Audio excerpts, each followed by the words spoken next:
போடாம இப்படி போடக்கூடாது. அந்த பக்கம் இந்த போட்டா நம்ம மேல வந்துடும். நம்ம மேல அந்த ஃப்ளேம் வந்து நம்ம மேல அந்த அனல் நமக்கு அடிக்கும். அதனால இங்கிருந்து இப்படிதான் போடணும்.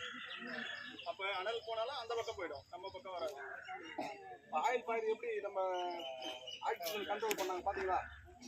இதுதான் நமக்கு எதுவுமே வந்து இந்த பவுடர் டைப் இல்லை வீட்டில் யாரும் வச்சிருப்பாங்களா? இதை யாருமே வச்சுக்க மாட்டாங்க. அதனால வந்து இந்த மாதிரி மெத்தட்ல நம்ம பண்ணலாம்.